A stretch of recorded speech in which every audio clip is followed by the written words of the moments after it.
Welcome back, Mando.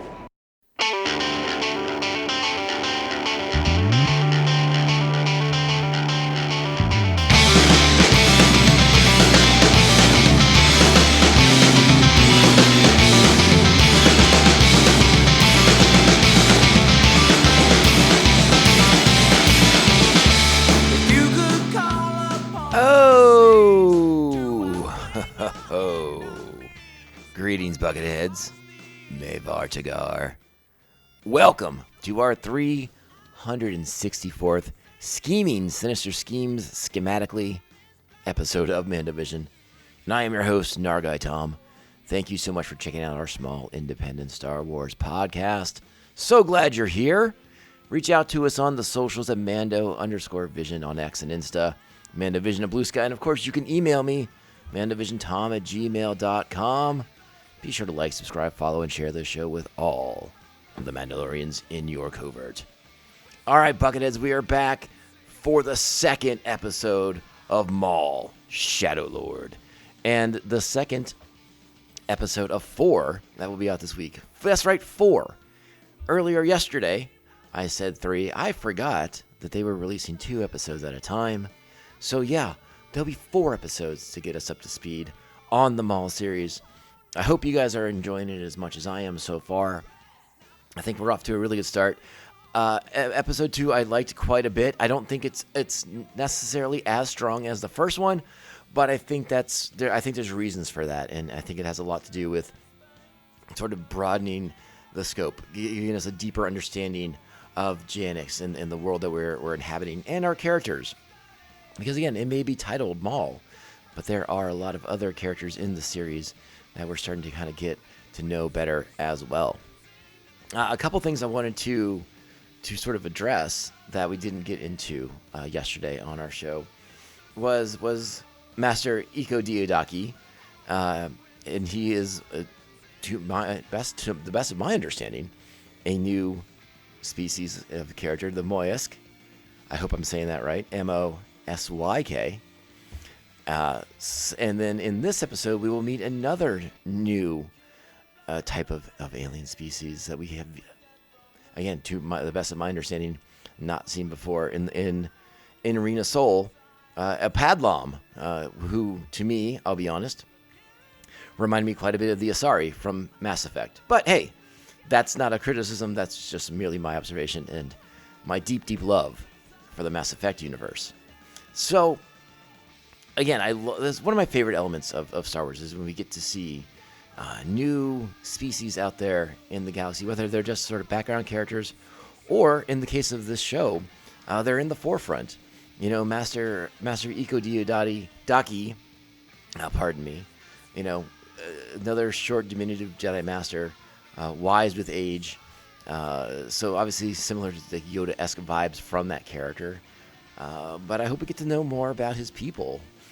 Even though we don't really do that with Jedi, right?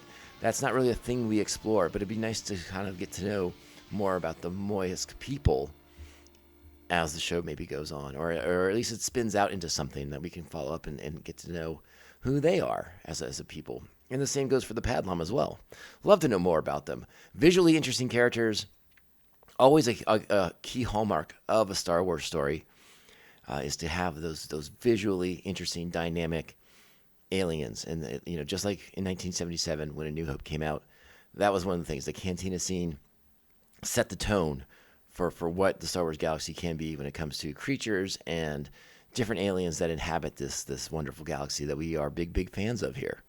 So I wanted to talk about that and kind of get those names and species out into the world for y'all to look at. Again, I do always urge to go onto StarWars.com and check out the database for the Maul show. It's constantly being expanded, and there's a lot of good information on there that we can learn about our characters.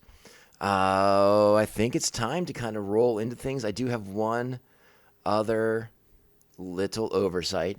I think yesterday, I keep saying last week, but on yesterday's episode, the first one for Maul, you may have heard me, I think I misidentified Master Iko Diodaki and just called him Master Diodaki, not realizing that the Iko Dio is the hyphenated part. So I got mixed up there. Won't happen again. Probably just going to call it Master Daki, honestly. Save a little bit of time, even though I like saying Iko Dio Daki. That is just a fun name to say. I really enjoy it, but it is a bit of a tongue twister sometimes, and you guys know I can talk a little fast. And when I talk a little fast, Master Iko Dio Daki is going to trip me up. You know it is. So listen for it. You can make a game out of it if you like. I'm okay with that. I have enough confidence in who I am as a fast speaker to understand why these things go that way sometimes. All right. Let's go ahead and get our particulars out of the way for this episode. This is Star Wars Maul Shadow Lord, Season 1, Chapter 2, Sinister Schemes. Original air date was April 6, 2026. Written by Matt Michnovitz, directed by Sal Ruiz. Our primary cast for this week's episode: Sam Witwer as Maul, Andrew Cascino as the Pike Captain, Avery Kidd Waddell as Officer Wade, Charlie Bushnell is Riley Lawson, Christy Amantopoulos is Luti Vario, Dave Fennoy is Scorn, David W. Collins is Pike Pilot 1 and Spybot, Dennis Haysbert is Master Iko Diodaki, Gideon Adlon is Devin Azara, Keiko Egina is Chief Kleiss, Pamela Adlon is Rena Soul, Richard Iowati is Two Boots, Sam Corlett is Officer Reb, C. Blum is Icarus and a Pike Pilot, Vanessa Marshall is of course Rook Cast, Wagner Mora is Brander Lawson, and Shelby Young does additional voices. I don't remember who that character is, but I'm sure they were very good. Haha, you know that's a joke. Our plot for this week: Maul seeks to enlighten his new prisoners while Lawson pursues him. All right, it's time to get into it. You know what that means. Strap on your buckets. Let's go. Get out of here. We'll hold them off. You're going to have to relocate the covert. This is the way. This is the way. All right, so we pick up where we left off after the first episode. Maul and his forces are attempting to escape the police headquarters now with two police prisoners as their prisoners. I, of course, refer to Vario and to our Jedi Padawan, Devin Izara. Devin, of course, going unwillingly. And again, she attempts to escape from the escape, and in doing so gets stunned by Spybot. Lawson and Two Boots pursue. They are villainous bad guys are making their escape. They have two vehicles, one a speeder, and of course the big giant Maulmobile that we saw in the first episode. Again, Lawson and Two Boots are going to pursue, but in a garbage truck. And it gets us into a nice high-speed chase. And we get to see a Mandalorian using a Star Wars-esque bazooka to destroy a police car in pursuit. Now, as we know from the last episode, Master Iko Diodaki was sort of on a vigil outside the police headquarters waiting for Devin Izara to be released. But as that storm rolled in, he knew something was amiss. And so he has sort of relocated, and now he's witnessing this high-speed chase. And it causes him, it gives him the Jedi sense of responsibility to spring himself into action, reveal himself. He makes a big leap down in front of the road, in front of the speeders, heading his way, barreling towards him. Certain death for Master Iko Diodaki, I assume. Not so fast, my friends. Remember, the Force is his ally, and a powerful ally it is. It unleashes a great Force burst against this first speeder, causing it to flip midair and go crashing into the ground. And then he ducks out of the way as the giant Maulmobile speeds past and crashes into the said wreck. This is upsetting to Maul and his forces as they are making their escape. And Maul exits, and he does not look pleased to see a Jedi. And they have a nice stare down. And you wonder, are these two about to get into it? We're about to have a Jedi fight right here. But I think Maul recognizes that doing that so out in the open, so just broadcasting, Jedi sort of laser swords and all that good stuff is a mistake. So as much as he may want to kill Master Daki for getting involved, he chooses another way. Again, now police cars, Lawson and Two Boots, and everyone else is arriving on the scene as this sort of like stare down is unfolding. But Maul, using the Force, uses it to destabilize the suspension bridge that is full of pedestrians and citizens of Janix. This causes mass chaos and mass confusion amongst the police as they have to now spring into action to save the citizenry of Janix. That catastrophe takes precedent over the escaping prisoners and Maul and his forces. It's a cool scene. It's a good use of Maul sort of distracting and sort of tempering his what you could tell was rage. And again, it buys his forces the opportunity to escape by distracting the police so massively. So we see the police spring into action, and we also see Master Iko Diodaki using the Force to hold the bridge in place long enough so that the authorities can get their speeders into position to rescue citizens who are hanging onto the edge of this bridge. And Lawson witnesses Iko Diodaki using the Force, but he doesn't really seem to realize or understand exactly what Master Daki is doing, the exertion, the way he's exerting himself to hold this bridge stable.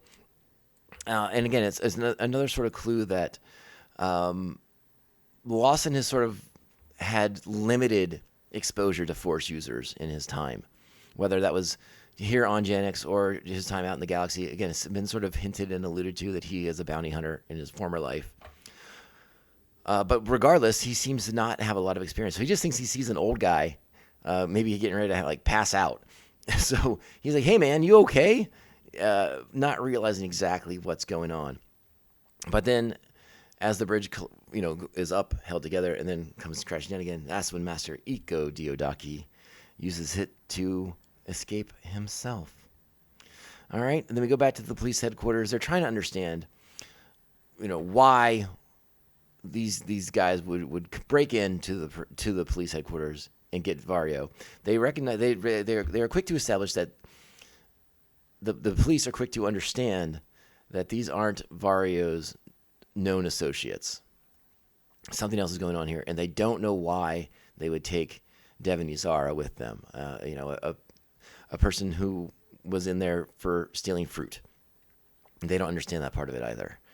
This is when we first meet Chief Kleiss, and she has mentioned that she has stalled the governor from contacting the Empire. Lawson insists that this is a local matter and that the Empire should be kept out of it at all costs, or they're going to come in there and shut down the planet. Lawson seems to have some understanding of how the Empire operates, and so he is determined to keep this from them as long as he can. Back at Maul's underground lair, he persuades Devin to have her injuries treated by the Mandalorians.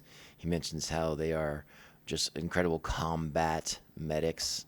Again, we still haven't seen these Mandalorians remove their helmet. Is that just because they're animation models and they don't want to go through the effort? Or is this sort of the beginning of the Children of the Watch, perhaps, and more of a, militant stance on removing your helmet in front of others? Who's to say?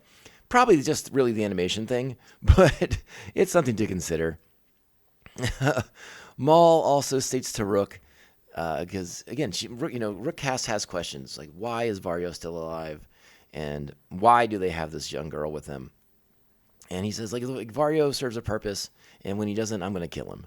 So we're gonna keep him around if he's useful, and if he's not, well, he's dead meat. And then he also states about how Devin, he will take her and shape her into a weapon to ultimately destroy Darth Sidious. So, again, he's stating it right there on Front Street that he has plans and intentions for Devin Yzara. They throw Vario into another cell, this time Devin too, because she already believes he's a prisoner, so Maul's going to treat her like one. And before they close the door on her, Maul states, really explicitly, and I really like this. This was one of my favorite parts of the episode. He looks at Devin and he explicitly states that she has been indoctrinated since she was a child by the Jedi. Something that we don't get to dive into too often in Star Wars is the whole baby stealer aspect of the Jedi, and that sort of weird cultish nature of them. It would make for a fascinating conversation on its own to talk about that whole aspect of things. But I love that Maul states it just direct and bluntly to her face, that you have been indoctrinated since you were a child to believe this. And it's great. It's a cool moment. Now, of course, Maul's also been indoctrinated since he was a child too.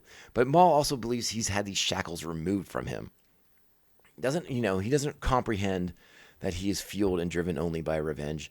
He thinks he's sort of this enlightened being. But Palpatine indoctrinated him pretty early on as well into a certain philosophy, if you will. But it is interesting to call the Jedi out that directly to her because, again, Devin is in a position where she is questioning things. Yes, she states that she holds these ideals to be true and believes in them and wants to support them. But Maul sees that there's cracks in that. And so he will take his opportunities when he can to plant seeds of doubt and try to grow them into something, to see them bloom and blossom so that he can shape her into the weapon that he desires. All right, we get a glimpse of Lawson's home life at this point, and let's just say it's messy in more ways than one, visually and I'm sure emotionally as well. There's pizza boxes all over the place. We get to meet his son, Riley Lawson. Probably Riley Lawson. His son, we know that there's a bit of a broken family situation going on. Whether it's an estranged marriage or a divorce, we're not quite sure. Riley talks about mentioning that he spoke to his mother and she wants him to come visit. And Brander is really insistent that he waits and they can go together. He's got time off coming up, but we can also tell that whatever's going on in his home life, Brander Lawson has doubled down on his work to avoid whatever's going on in his personal life. So when Two Boots calls and says that there's been new information, something new in the case, it's time to go back to work. And Riley Lawson is sort of caught in the middle of all of this. And that obviously we all know that that's extremely unfair. And I think Brander does too. He just doesn't know how to process it. Meanwhile, back at the police headquarters, Two Boots can't find any information on the Shadow Collective and is, pretty direct that he wants to call in the Imperials. But Lawson has another play and asks that he wait. All right, get a couple of quick cuts back and forth here. Vario is going to give Maul information on the Pikes and, a delivery of cash that is leaving the planet, and Maul's going to go and try and intercept that. Meanwhile, we have Lawson meeting with Rena Soul, a former bounty hunter. They have a history together. It sounds like there's a romantic element to it as well, but they've also been in the stuff together. They toast to Catalan, and Lawson mentions that it was a double cross, and so obviously they saved each other's lives at various points, probably on this mission to Catalan.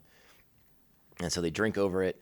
Rena Soul is a casino owner. Again, seems like a former bounty hunter, just like Brander Lawson. And she has information on the Shadow Collective.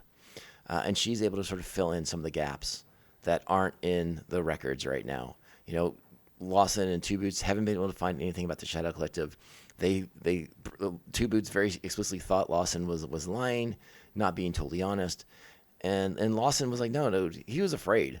Like, he was telling me valuable information, not as a stalling tactic, not to get himself out of trouble, but because he was fearful for his life. So, Rena Soul, again, provides that information. These two characters have history. I hope we get to see more of Rena Soul. Again, a visually interesting character, and a link to Lawson's former life. Again, probably a bounty hunter. That seems to be what the comic books have been saying, and that seems to be what we're hinting at here. These two characters, both former bounty hunters, but now on different sides of things. I forget if I mentioned that Soul is the owner of a casino on Janix, so she still has connections into the underworld of Janix. So he's able to get information from her, even though it's going to cost him, it sounds like, at least a date I don't know. Again, probably a romantic history between the two. Maybe that's why maybe that's why Lawson's marriage is in trouble or failing or failed. To be determined. Meanwhile, Maul continues his temptation of Devon. They have a very interesting conversation in the cells, and again he continues to plant those seeds about how it's time for her to see the galaxy for what it truly is. Great stuff. I really enjoyed the sequences with these two characters. Actually, the part where he says the galaxy thing is actually a little bit later in the episode, but it's a great line from Maul to Devon. The spybot, he sabotages the Pike shipment, where Maul's team intercepts, and Maul just goes to town killing Pikes left and right. Bad day to be a Pike. We find Lawson leaving the casino. We don't know if it's an indeterminate amount of time later or shortly after this meeting, the last part of the meeting that we saw with Rena. We don't know. But Master Iko Diodaki is following him. And then it's after the battle with the Pikes. Not even a battle, more like the massacre of the Pikes. Again, Maul urges Devon to view the galaxy for what it truly is. Great stuff. And this is when Devon makes her move to escape. She tries to open the front door of the little vault that she's in. No luck. But she does find cracks at the rear of the vault. And she uses the Force to push against it and open a breach to freedom. And that is where we end this episode of Maul Shadow Lord. Again, really like the episode. Really strong. Not quite as strong as the first episode. I'm going to give it 8.5 buckets. But I like that we're beginning to deepen our knowledge on this world, our understanding of what it is, and who these characters are. I hope that continues while we continue to also get Maul just obliterating criminal syndicates and droids as much as he can. The action's been incredible. Whenever Maul fires up those laser swords, whoo, that's been some intense stuff, and I love it. So yeah, 8.5 buckets. And we're going to get out of here, and I'm going to go sit down and watch episode 3, chapter 3, right now, and then get back on this hot mic to talk to you guys some more. All right? So, let's wrap up the show. This is the MandoVision podcast. I am your host, Nargai Tom. Thank you all so much for being here and supporting the show. Check us out on the socials at Mando_Vision on X and Insta. Email the show, MandoVisionTom@gmail.com. Make sure to like, subscribe, follow, and share this show with all the Mandalorians in your covert. And if you can, sweet 5-star reviews help us out tremendously, making sure the show does not get lost in the Janet Shuffle. All right. Go out there, be great Star Wars fans, kind, supportive, respectful, understanding, patient, and indulgent sometimes. Sometimes we have to indulge the crazies with their hot takes. And we just listen because we're patient and kind and respectful. All right. Thank you again for all the support, Bucketheads. We'll be back tomorrow for Chapter 3 of Maul, Shadow Lord. But in the meantime, remember, this podcast can only end one way. This is the way. This is the way. This is the way. This is the way. Bounty hunting is a complicated profession. Admiral, we have enemy ships in Sector 47. It's a trap!